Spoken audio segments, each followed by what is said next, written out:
Okay, so in this video, I'm going to go over a really cool trick that you can use to solve elastic collision problems very simply. Okay, so to just quickly go over what an elastic collision is.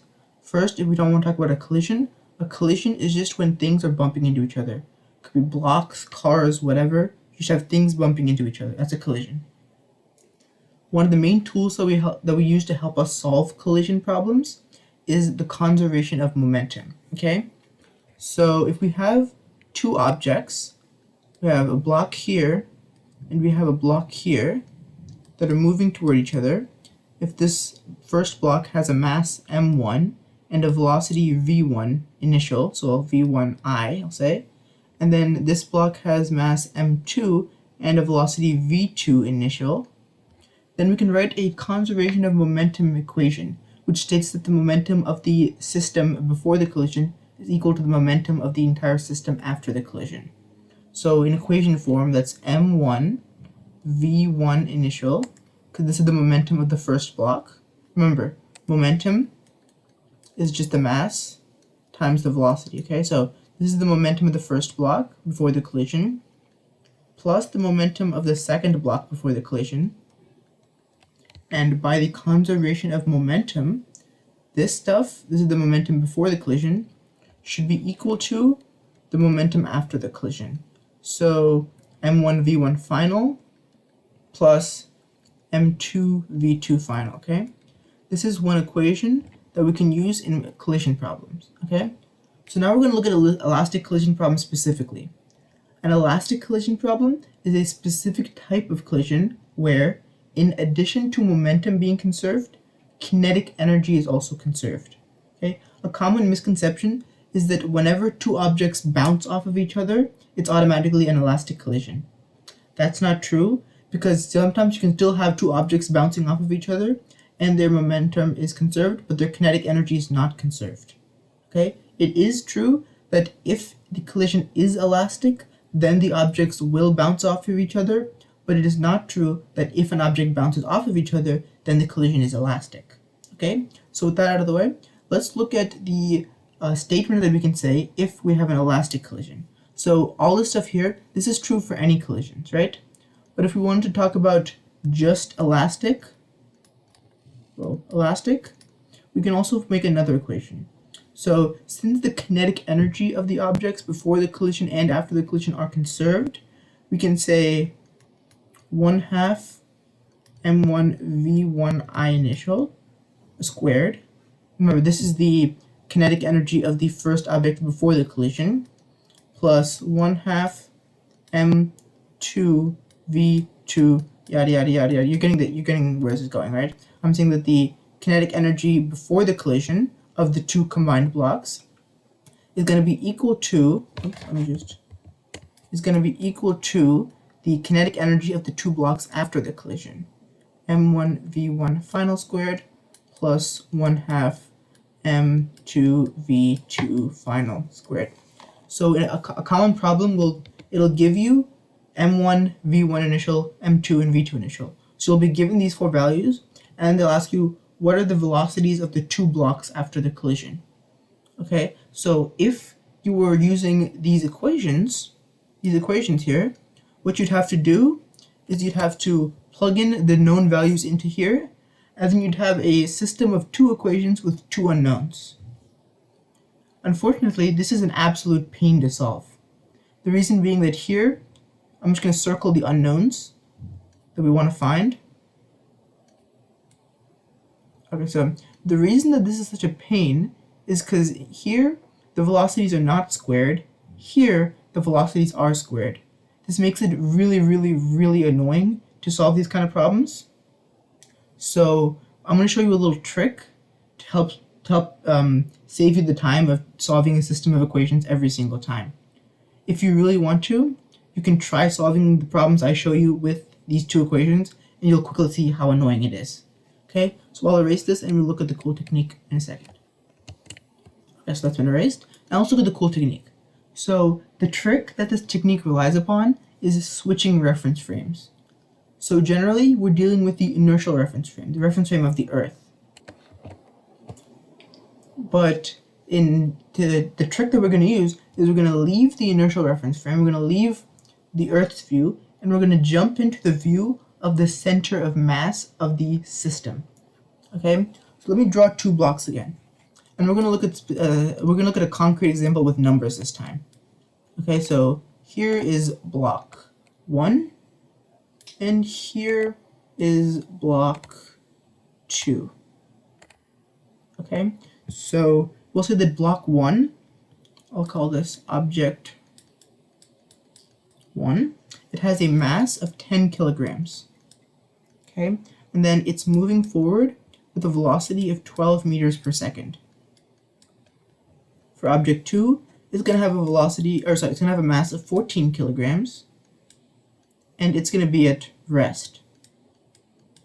It's not going to be moving. Okay, and the question is, after these two collide, what are each of their speeds? So the first thing that we're going to do is we're going to look at this problem in the reference frame of the center of mass. Okay, so a good trick that I heard to help visualize this is imagine that instead of just standing still and watching these two objects collide, you're actually moving along with the center of mass. So like if there was a cart moving along at the speed of center of mass, you step into that cart and you watch this collision happen while in that cart. Okay, so if you're in that cart, then the velocities of these two objects are going to be different than what you see here, right? So the way we figure out the new velocities of the objects in the center of mass reference frame is to first find the velocity of the center of mass. I'll call it VCM. Okay, so the first step in this kind of problem is to find the velocity of the center of mass.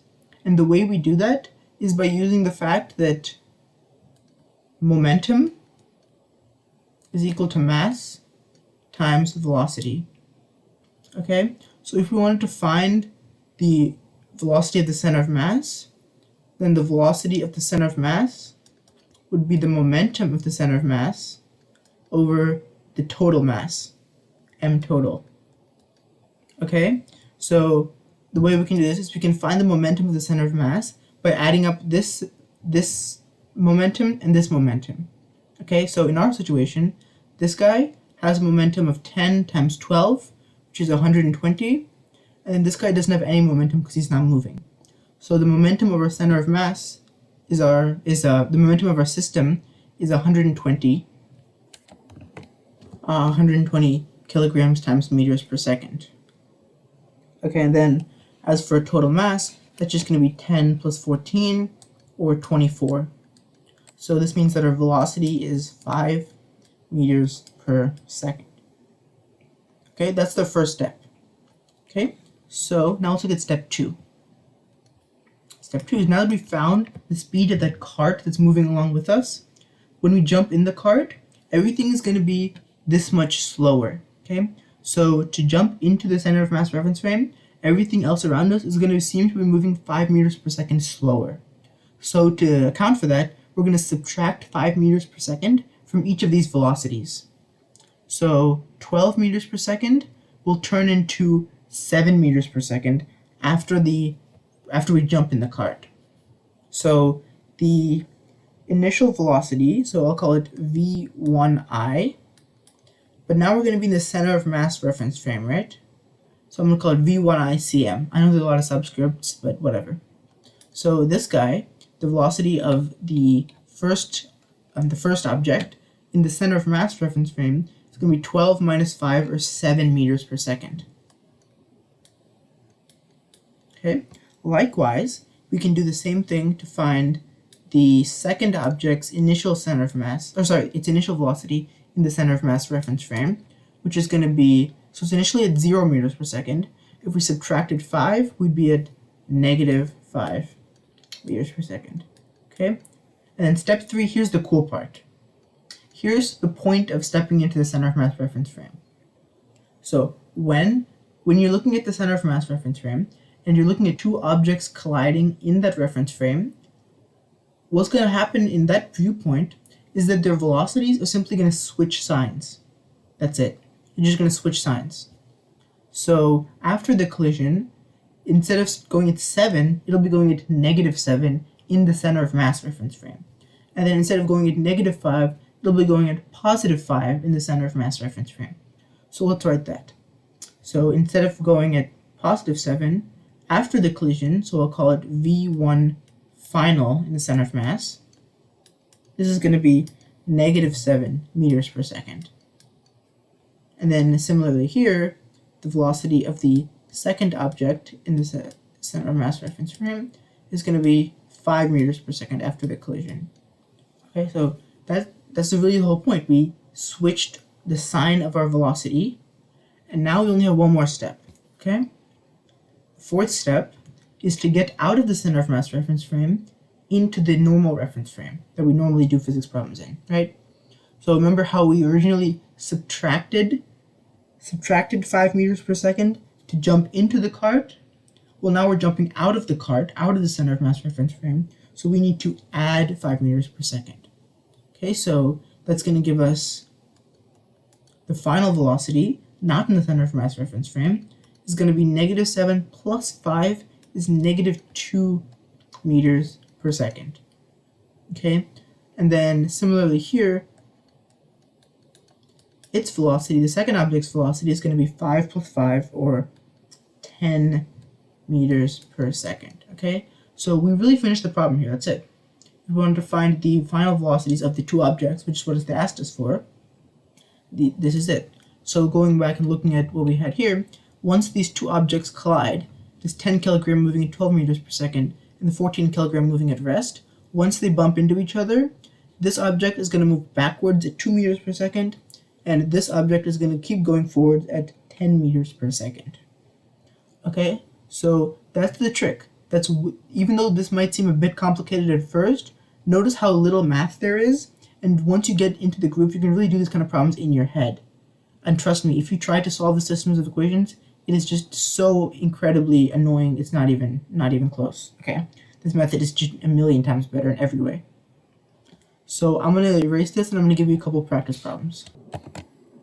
Okay, so here's your second, I'll give you this practice problem here for a second example. I'll pause it. You can pause the video here and try to solve this using the technique that we just learned. Okay, so assuming you've paused it and tried to solve it yourself, I'll give you the answer. So after the collision, this guy is going to be moving at -1 meters per second. That's this one. And then this guy is going to be moving at +1 meters per second. Okay, so after that, let's try one more last question. Alright, so your last problem. Now these are both moving at 2 meters per second. The rest of the problem is the exact same as the previous one. I just changed this from 0 to 2 meters per second. Okay, try this one. Okay, so the trick with this is that since this guy is going at in the right, he's going to have a positive velocity, but since this guy is going to the left, he's going to have a negative velocity. So you can't treat these both as going at 2 meters per second. This guy's going to have to be going at -2 meters per second. Okay, so if you did all that, your answer should be as follows. This guy will move at -4 meters per second, and then this guy will be at rest, 0 meters per second. Okay, so that was it. I hope you've really found this trick helpful. I didn't know about it while I was taking AP Physics, but if you use this trick, you will be able to solve these problems quickly, maybe even in your head. It's a really nice thing to have in your toolbox. Yeah, so hope you really enjoyed that. I will see you in the next video. Goodbye.